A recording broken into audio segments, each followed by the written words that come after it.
সকলকে আজকের এই সুন্দর অনুষ্ঠানে সভাপতিত্ব করছেন।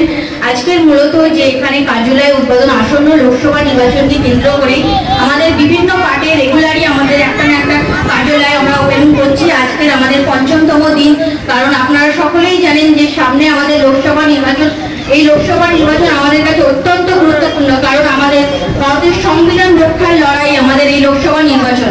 কারণ আমাদের নেত্রী মমতা ব্যানার্জি যেভাবে মানুষের জন্য কাজ করছে, প্রতিনিয়ত তিনি যে মানুষের অধিকার পাইয়ে দেওয়ার জন্য তিনি যে বিপুলভাবে লড়াই করছে, তার সংগ্রাম প্রতিনিয়ত চালিয়ে যাচ্ছে, তার উদাহরণ আমরা সকলেই দেখেছি। এবং আমরা সেই জন্যই আমাদের মাননীয় মুখ্যমন্ত্রীর সঙ্গে থাকবো, মমতা ব্যানার্জির সঙ্গে থেকে দিদির হাতকে শক্ত করে আগামী দিন যাতে আমাদের প্রার্থী ডক্টর কাকলি ঘোষ জ্যোতিদা যাতে বিপুল ভোটে জয়ী হতে পারে, সেই জন্যই আমরা সকলেই মিলে 1 জুন বিপুল ভোটে আমাদের জোড়াফুল চিহ্নে ভোট দিয়ে আমাদের প্রার্থীকে আমরা জয়ী করব।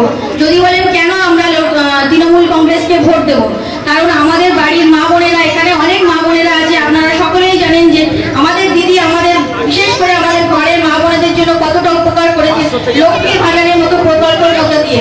যেখানে 500 টাকা দিচ্ছিল দিদি, সেটাকে এখন 1000 টাকা করে দিয়েছে। কারণ প্রত্যেকটা ঘরের মা বোনেরা জানে যে তাদের এই 1000 টাকাটা কতটা উপকার হচ্ছে, তাদের সামান্য কিছু কেনার জন্য তাদের হাজবেন্ডের কাছে তাদের আর হাত পাততে হচ্ছে না। এছাড়াও শুধু যে তিনি লক্ষ্মীর ভাণ্ডার করেছেন তা নয়, তিনি আমাদের শিক্ষার্থীদের জন্য বিশেষ করে কন্যাশ্রীর মতো প্রকল্প দিয়ে ছাত্রছাত্রীদের ভীষণ উপকার করেছে। এছাড়াও ছাত্রসাথী থেকে শুরু করে সবুজ সাথী, সাইকেল দেওয়ার সমস্ত রকম সুন্দর সুন্দর প্রকল্প আমাদের দিদি আমাদেরকে উপহার দিয়েছে।